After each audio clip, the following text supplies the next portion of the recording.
Fala galera, chegamos ao segundo episódio de 9 Desconhecidos. Mas antes de começar a crítica assim, curte o vídeo, assina o canal.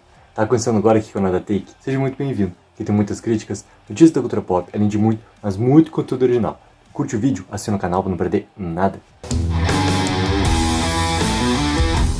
Então galera, esse segundo episódio continuou desenvolvendo os personagens exatamente como ele desenvolveu no primeiro. Ou seja, perfeitamente bem, dando espaço para praticamente todos os personagens, tá? E nesse praticamente é a única mudança que teve ali no primeiro episódio.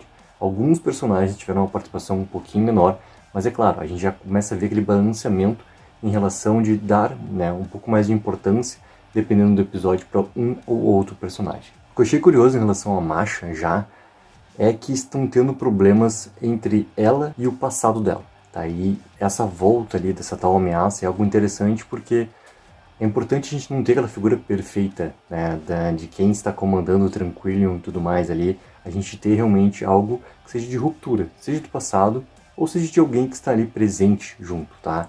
E eu não desconsidero de ser essa ameaça vindo de alguém que está presente ali também. Porque o casal, né, que é aquele casal braço direito dela, que ajuda em toda, não só a terapia, mas também a parte experimental, o comando, é um casal que está tendo problemas. E aquela cena da piscina entre a Masha e o Yao, eu achei bem curiosa, tá? Bem curiosa aquela cena ali. Então, para mim ficou assim uma pulga atrás da orelha, pensando o que é que pode acontecer também, por ter assim algo escondido ali.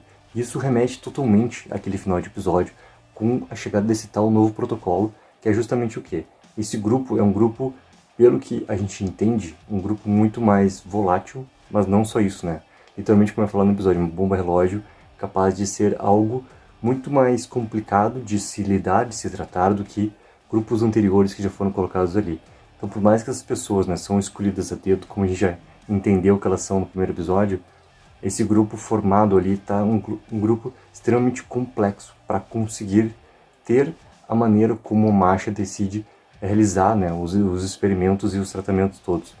Então, esse novo protocolo é algo que estou muito curioso para ver no terceiro episódio. Então, teorias rolando já na minha cabeça. Mas para mim a parte principal desse episódio tá no desenvolvimento da relação entre a Frances e o Tony, a Melissa McCarthy e o Bob Cannavale. Eles estão muito, mas assim, muito bem naqueles personagens ali.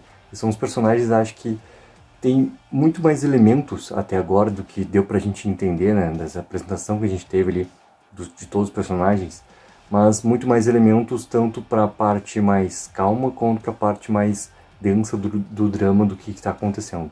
Tá? Eles são dois personagens que mostraram até agora mais elementos dentro, né, desses dois primeiros episódios aqui.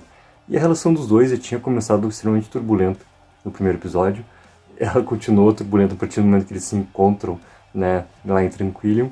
E agora, nesse segundo episódio, toda a sequência da piscina, desde o primeiro momento, onde o Tony dá inclusive daquela bombinha na piscina, até o momento da uva. Cara, o momento da uva, ele é brilhante porque ele é tão idiota, mas querendo ou não, ele aproxima os personagens. E ele só tem aquela conversa e aquela proximidade em relação à crítica, em relação ao livro e também em relação à vida dos dois, por causa daquela cena idiota, besta em relação à uva. Então, para entender assim, como que a série consegue criar essas situações ali com o mínimo e tornar esse mínimo um fator importante para esse desenvolvimento, não só do que precisa acontecer, mas dos personagens em si e dos relacionamentos entre eles.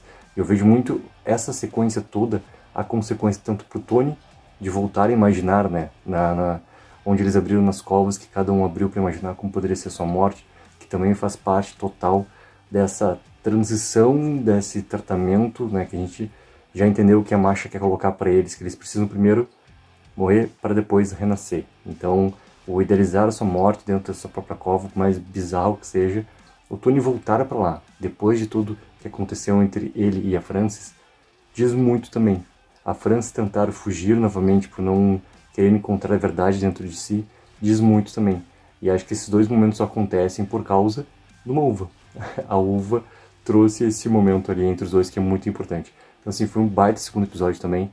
Eu tô achando muito interessante também a maneira como eles estão trabalhando a Zoe, tá? A Zoe eu tô achando um personagem bastante interessante porque ela é o personagem mais novo do grupo por completo e por ser também um personagem que tem uns pais ali presentes, e os pais, assim como a gente vê na primeira parte do episódio, né? Eles são seres extremamente quebrados, mas extremamente quebrados, e uma relação mantida por causa basicamente da filha, e tem toda uma consequência disso pra ela. E ela é um personagem que a gente percebe assim que não aguenta mais, que ela tá além do limite por causa desse peso que ela recebe dos pais. Então, tá, cara, tá muito massa essa série aqui, já vou partir pra ver o terceiro episódio. Então assim, ó, coloca nos comentários o que vocês acharam desse segundo episódio, o que vocês estão achando da série até aqui. E assim, ó, já vou assistir o terceiro episódio. Logo, logo, a crítica já tá liberada aqui no canal da Take também. Take04, viva o sonho aqui.